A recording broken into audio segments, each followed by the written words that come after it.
eu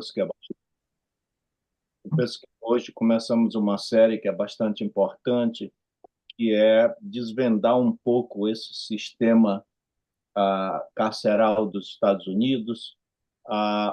Hoje a gente vai ter a professora Nancy e Deirdre falando sobre o livro que elas publicaram sobre Immigration Detention Inc., The Big Business of Locking Up Migrants, que dá uma ideia desse sistema carceral dos Estados Unidos. A gente vai seguir com outras duas apresentações no mês de outubro e novembro.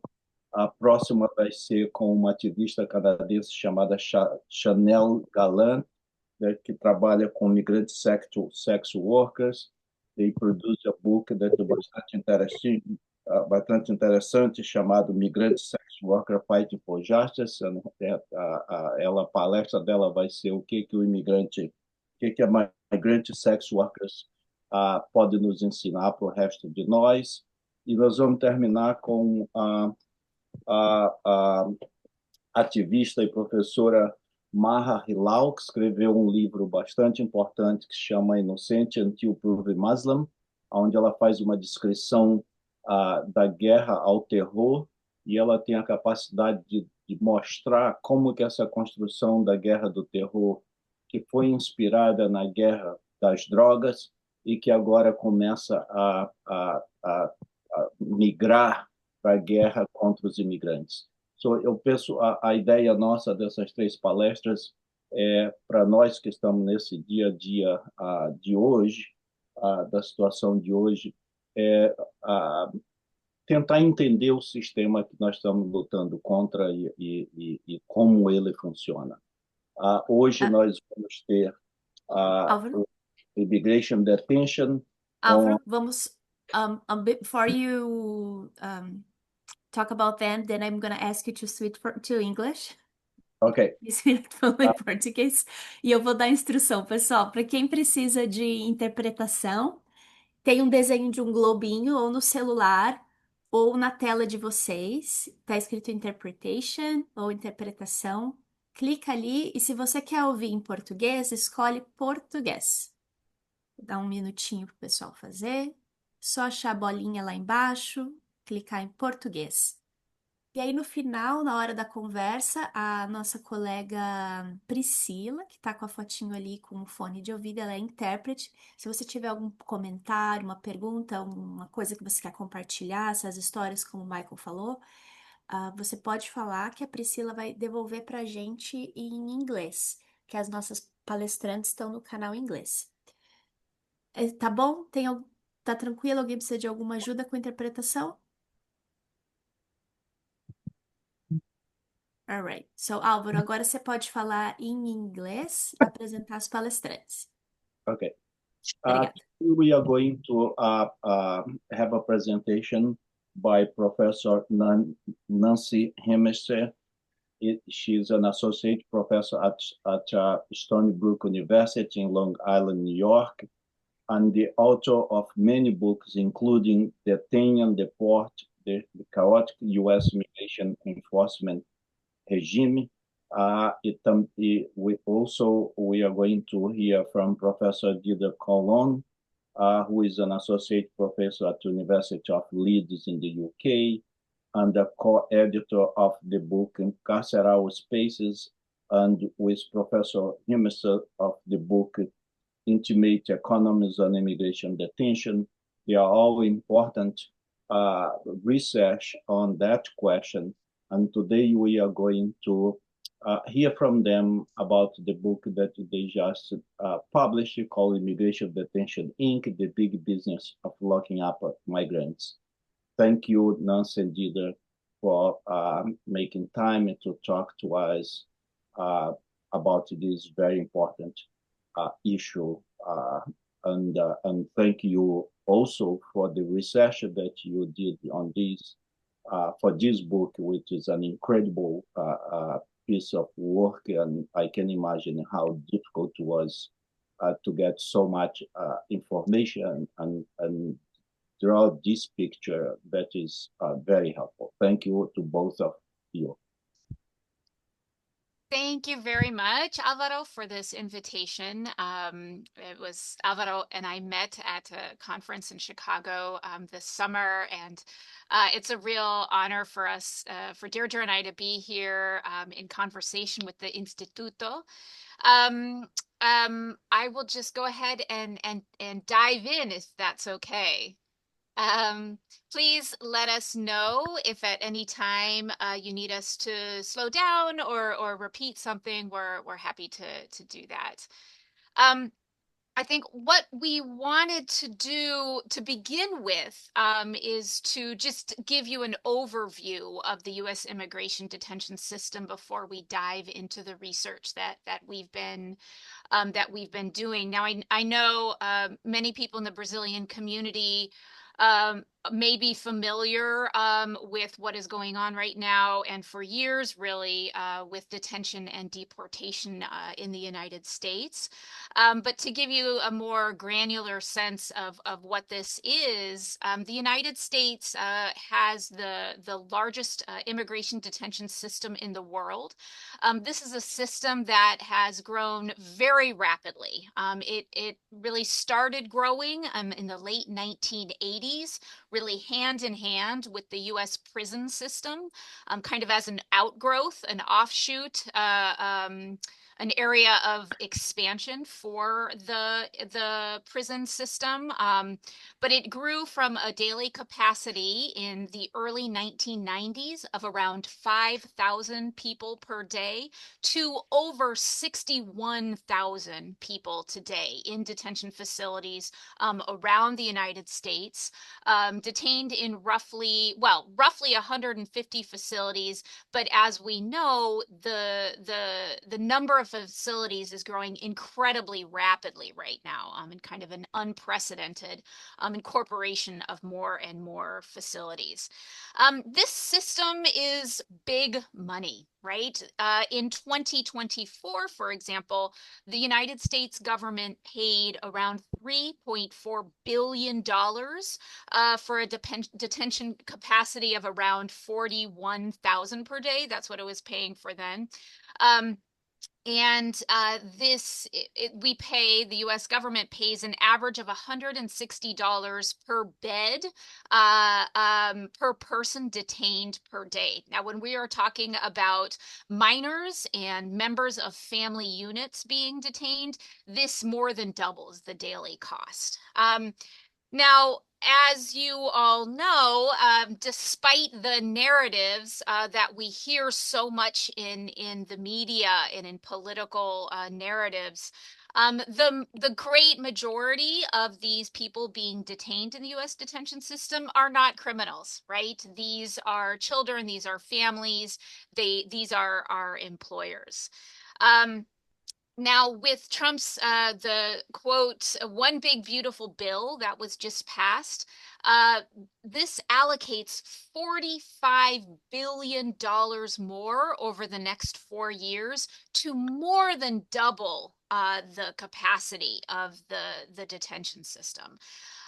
So, but despite the urgency of the current moment and this unprecedented expansion, what we emphasize in the book, and we just want to keep in mind, is that this is not just a Trump or a Republican creation. The U.S. detention system has been built and has been expanding since the 1980s across administrations, no matter if it was a Republican or Democrat in office. So when we're thinking about what can be done to kind of confront the present moment, we want to think short-term strategies as well as longer-term strategies for kind of confronting this system as a whole, no matter who the party in power is.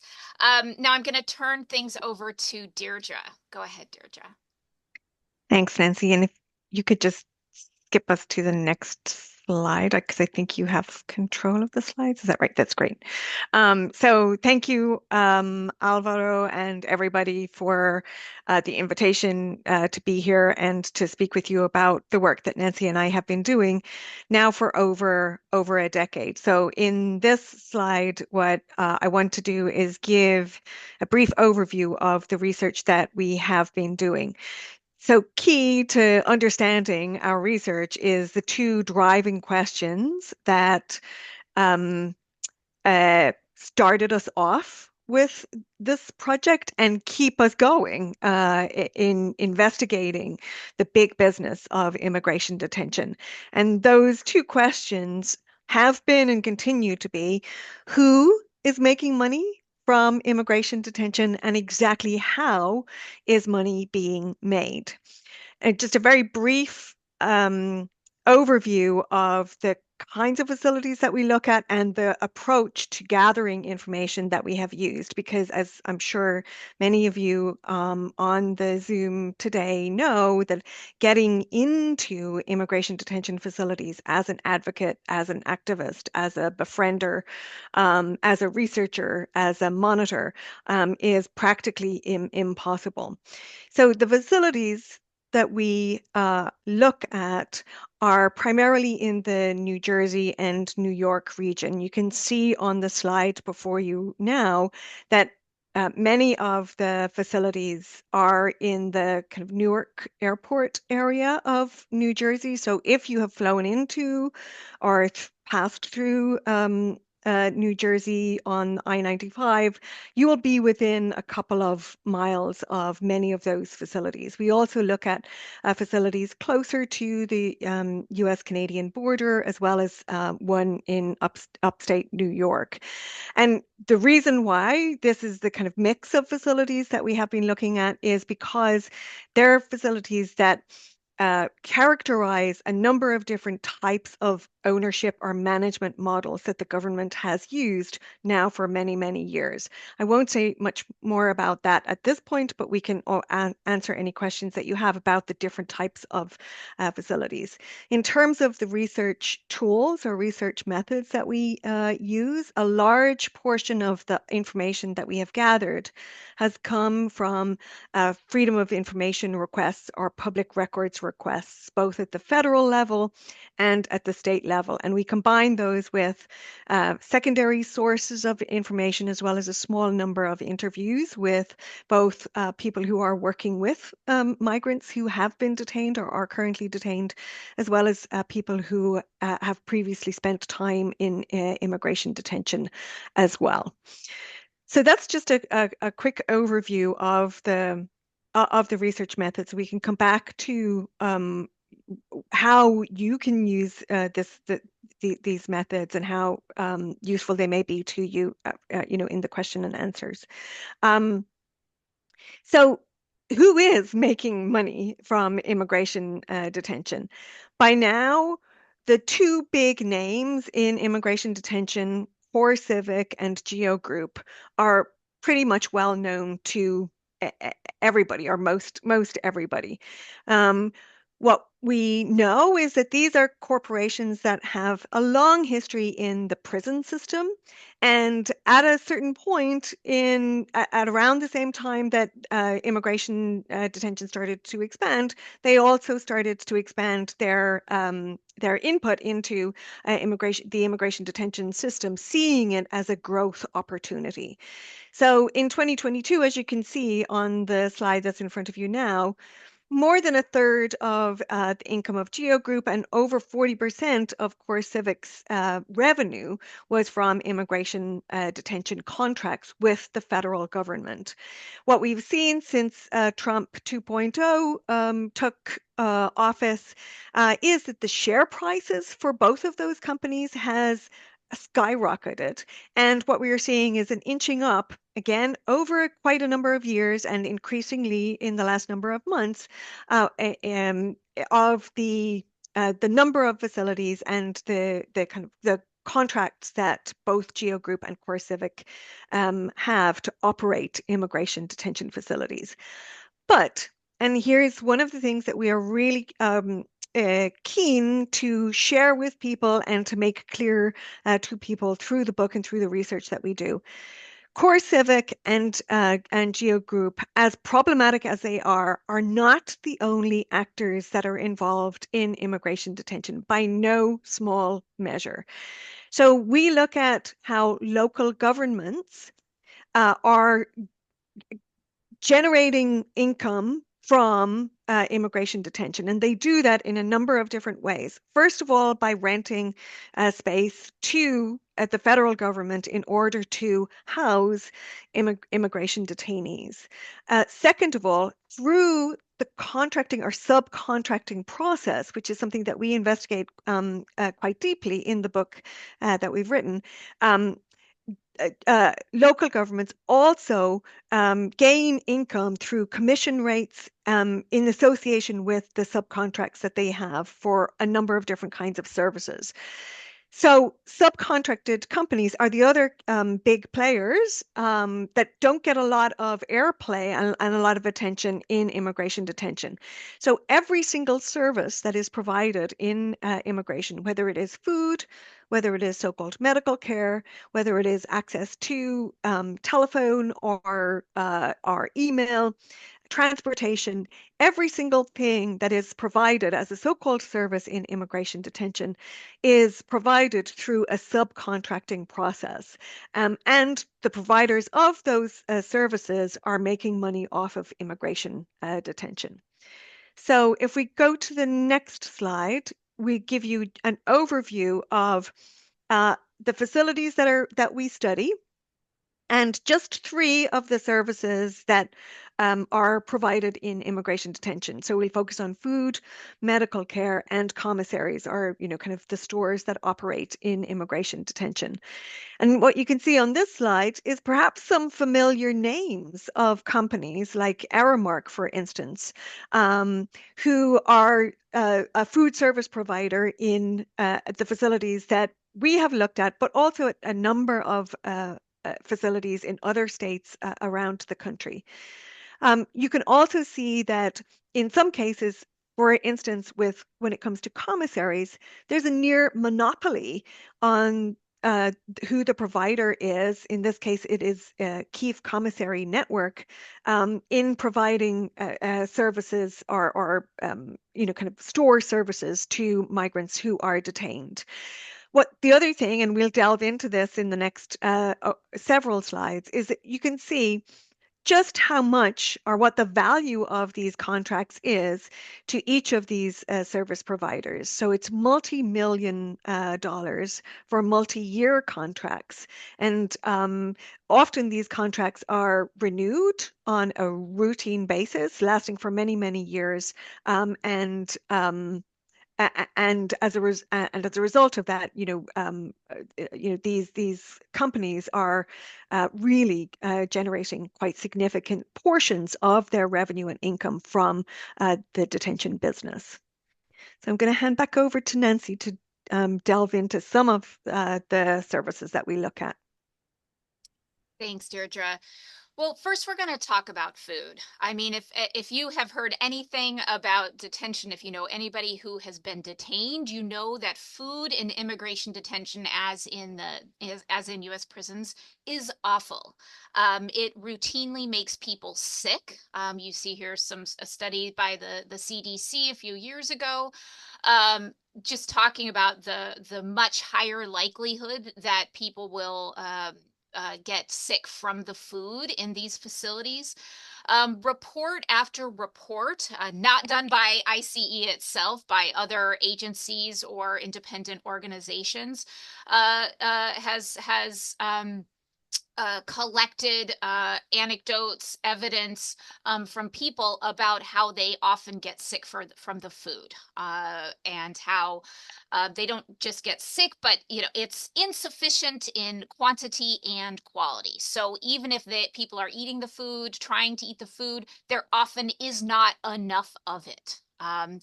And people talk about losing large amounts of weight.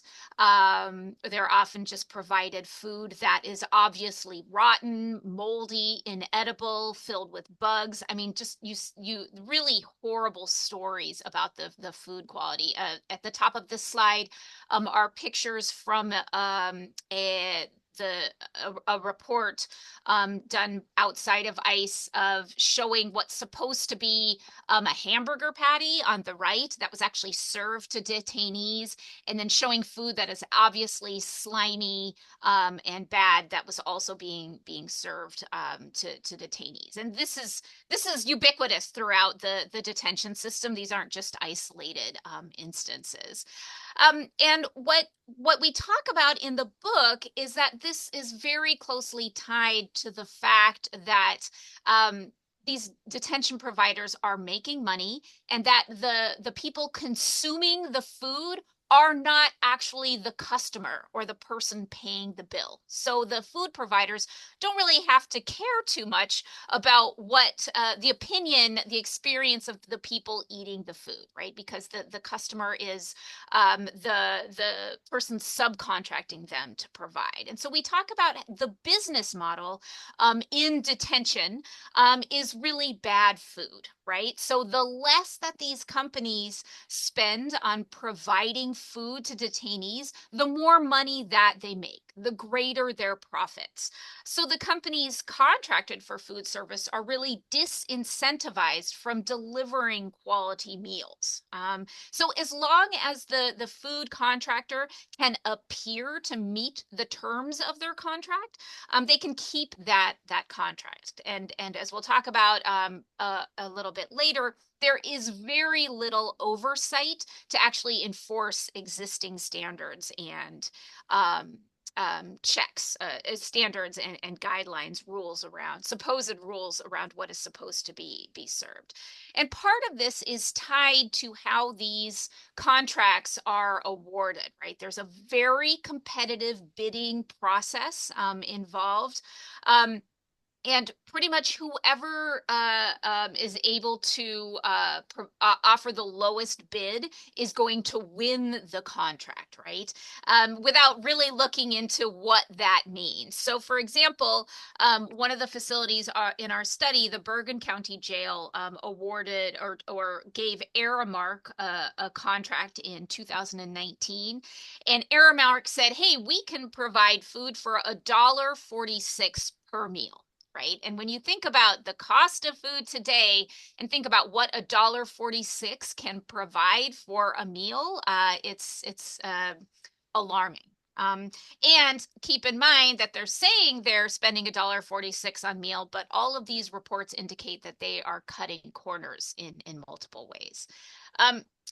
Now, we see in medical care, right, there a lot of the same type of approach, right? So medical care providers really follow a logic of cost containment, right? In documents from companies, from the Public Service Agency that's part of ICE, ICE, in overseeing medical care in facilities, these words are repeated over and over again of cost containment, right? So they're like food companies, they're really trying to spend as little as possible and appear or pretend to meet the terms of their contract. So in bidding processes for medical care companies, what you see is that over and over again, people with the lowest bid get that contract. And there is very little or no effort to look into their history of care, right? So WellPath, one of these big companies, has thousands of lawsuits against it for providing bad care, for wrongful deaths in its facilities. And yet they continue to be awarded contracts over and over again, following this logic of a penny saved is a penny earned. So they're making money by not providing care. And just the table that you see here is just kind of a broad accounting of all of the documented issues that people in detention facilities experience with medical care. And over again, we see insufficient care provided. People can't even get access to care. If they need to get off a facility for care, that is nearly impossible, right? The steps that they have to go through make it nearly impossible. So we can talk more about in the Q&A about specific issues, but all facilities are rife with these types of issues. And this has devastating impacts, right? The numbers of deaths in detention is appalling. And we have seen a very upsetting uptick in deaths, the rate of deaths in detention just since January.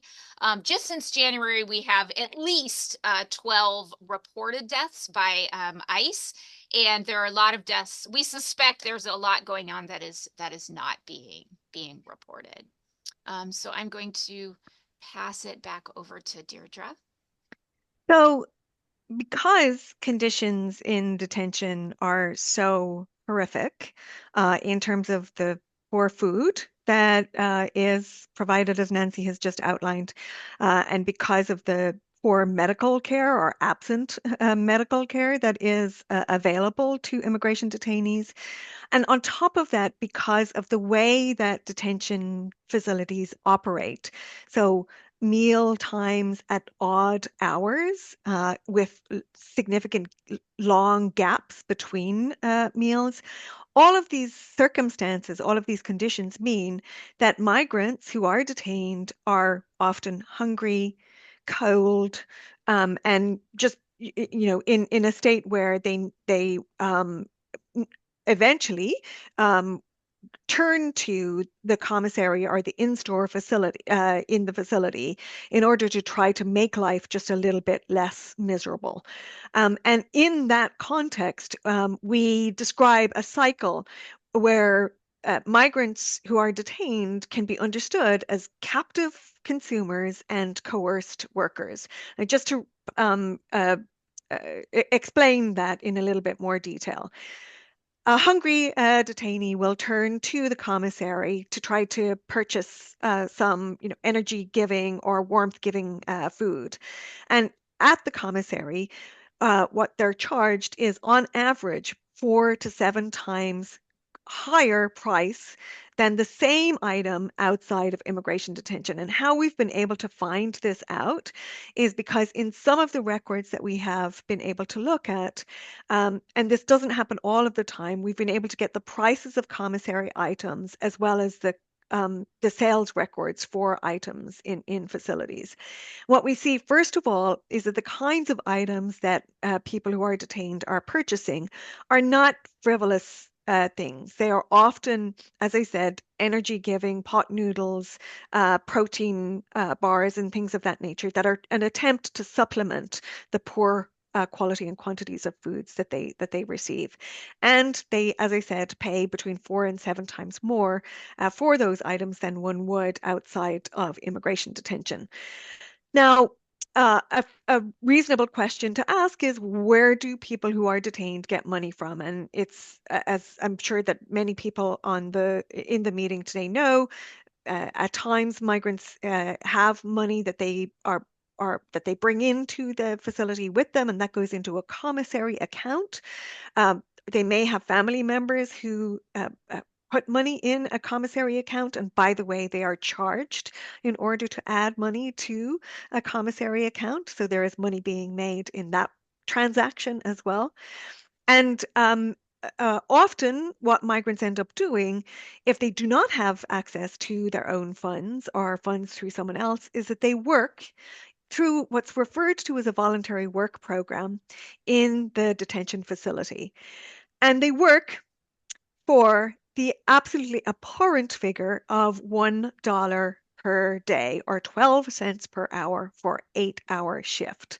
That is something that is legal. That is something that has been in place since for decades. It has been challenged and it has been found to be in most states to be a kind of a reasonable figure to pay migrants who are in immigration detention. Now, the other thing to note about the work that migrants do when they are in detention is that they're doing things that essentially help to save money for the subcontracted service provider as well as for Core Civic and Geo Group. So they're doing things like food preparation. They're doing things like laundry service. They're helping to run library and barber shops in the immigration facility where they are detained. So this is another way in which money is being saved and or revenue is being generated on the back of these captive consumers. And it's on that basis that we describe the system not just as problematic because of the detention, but also because of the cycle of privation, captive consumption, and coerced worker situation that migrants find themselves in. We can say more about that again in the Q&A, but I'm going to hand back over to Nancy to take us to tell us a little bit more about the accreditations process and problems with that. Oh, thank you, Deirdre. So as we've been talking about, every aspect of this detention system is monetized, is turned into a way for profit. And part of that is what we call the accountability industry in detention.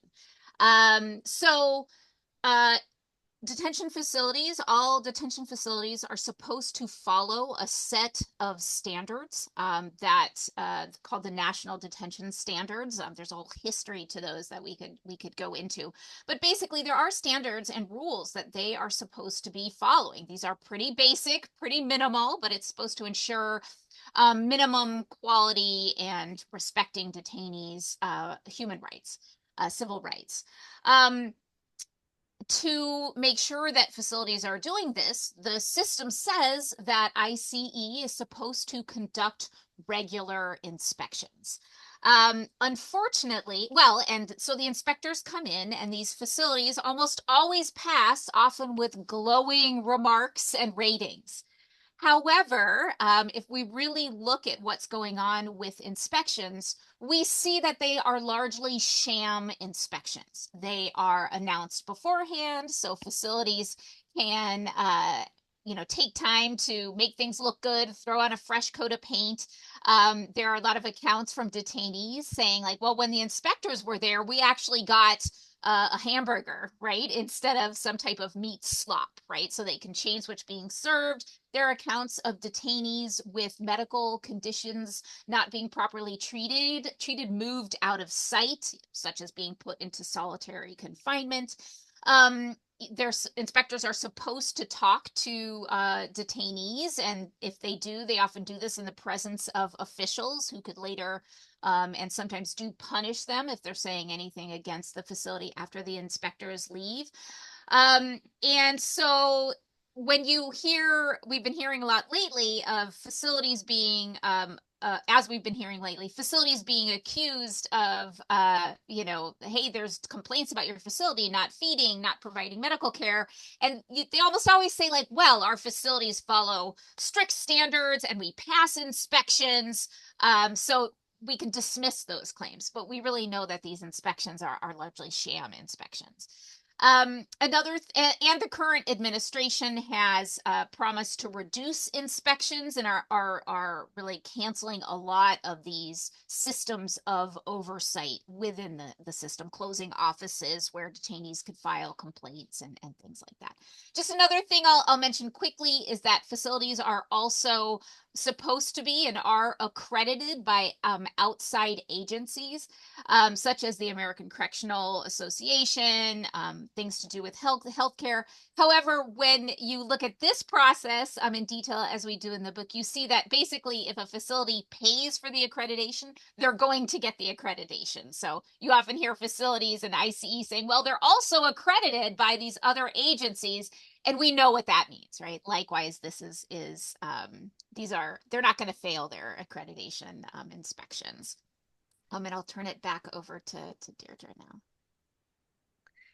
Okay, so as Nancy said earlier, it's important to recognize that detention growth and expansion has been going on for decades, and it has been supported by both Republican and Democrat administrations.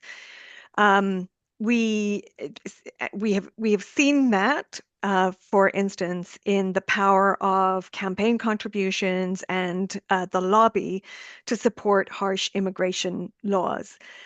What we know about the current moment that we are in is that we are seeing a number of the factors that have been responsible for the growth of immigration detention over the decades being kind of amped up in the current administration. So we know, for example, that Republican politicians have been lobbied by corporations like Geo Group and CoreCivic in the midterm elections in 2022.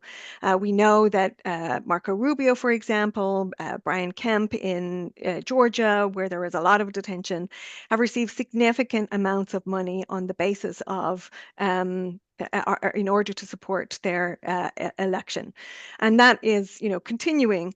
We also know that many of the people who are part of the current administration have been part of the immigration detention and prison sector prior to our, kind of in a revolving door situation where people from the private sector, from these industries, are now having a role in government and really shaping the policies that are amping up immigration enforcement. So, for instance, Pam Bondi, the current Attorney General, worked as a lobbyist for Geo Group. Tom Homan, Trump's border czar, has also been on the payroll of Geo Group as well. And there are many other examples where people in political positions, in elected political positions, have been in the pockets of both CoreCivic and Geo Group and other entities that are benefiting from immigration detention as well. So that's sort of the longer story of how rapid expansion, the current rapid expansion of immigration detention has been able to take place. But we're also seeing situation now under Trump 2.0, where there's also been an escalation in a number of other types of developments that have allowed and continue to allow the system to grow massively. So, for instance, we know that over the last number of months, ICE has been moving into and performing operations in what were previously sensitive locations like hospitals, like courts and schools, and picking people up in those kinds of spaces as well.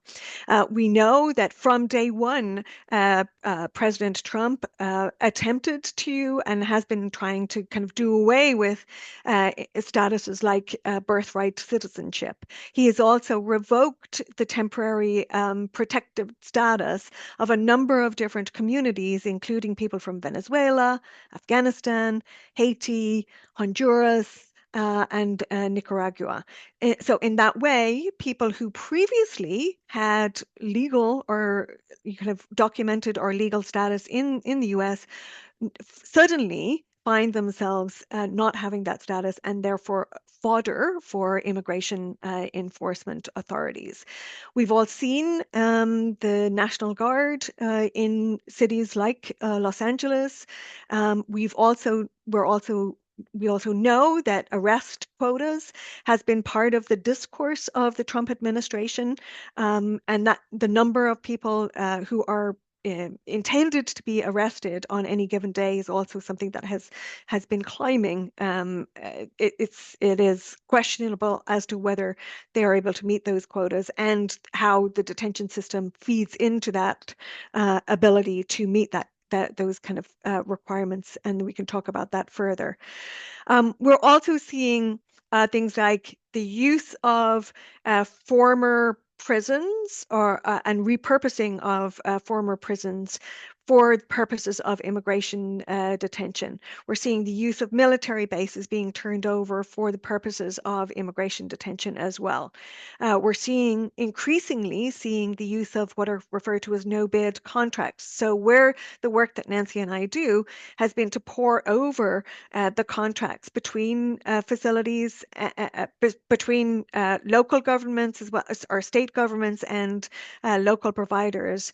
That is increasingly difficult to do because the contracting process is something that is being um, um, put to the side in order to expand immigration detention. We're also seeing the expansion of what are called 287G agreements, or where local law enforcement operations or entities are entering into agreements with ICE in order to both monitor and pick up people who are immigrants, as well as to detain them on behalf of ICE, on behalf of the federal government. So all of these factors together have helped to expand the number of people who are detained, and in fact almost double the number of people who are currently detained in comparison to when Trump first took office in January of 2025. So back over to Nancy. Yeah, Alvaro and Mariana, should I could go over things on this slide. This is the last slide, or, we could open it up to questions and perhaps discuss some of those things. Time-wise, what would you like us to do? I think you can go very quickly over the slide, and then we'll open up the question. Sure, great. I mean, one thing that we talk about in the book, and we want to be very clear about, is that it's not a given that this system has to keep expanding. There are a lot of things that people can do on a personal level, community level, political level to work against this system. So, just a lot of things thrown up here on the slide, but the biggest thing is we need to stop funding detention. A massive amount of money was just allocated to expand things. This is over 4 years. We can find ways to cut that before it is distributed. It's not a given it has to go out. Political action is incredibly important. Show up, support advocacy groups, become part of those groups. Contact, interact with your elected officials. Make sure they know that they don't want your money going to fund these types of activities. Another huge thing that we talk about is we need to make detention less profitable. If you take out the profit incentives, the whole system is going to start to collapse, right? So if we make sure that facilities actually adhere to guidelines, it becomes way less profitable. We don't want to make a better system, but we want to cut out ways that people make money from it. We want make sure that any detainees who work in facilities are actually paid minimum wage, right? That takes away another huge way that operators make money. Make sure that if commissaries can't gouge the people in facilities on every purchase, right? That's another way that would take away a huge way of making money. So think about how people are making money from this and eliminate those. And we need to fight for transparency. There's so much going on in detention that people just don't hear about. And while, of course, there will be people that don't care about that, we have to believe that if a lot of people really know what is going on in detention, who is being detained and how they're being treated and who is making money, they would not go along with that, right? Morally, they would object. So we need to get this information out, and we can talk about strategies that you can use to do that. And then finally, we need to work for alternative opportunities for community development. Right now, the we see, as an example, we see with the current administration, they are cutting funding for education, for transportation, for law enforcement, for infrastructure. All these types of things that the government used to give money to local and state governments is being cut. And these communities, these other governments are desperate for ways to make up for that lost revenue to just keep their communities operating. And detention is being presented as a way to fill in those gaps. So we need to prevent that shift in how communities get money from happening. And part of that is thinking about alternative opportunities for community development. So we'll stop there, and we're happy to talk about other strategies if people would like. Thank you.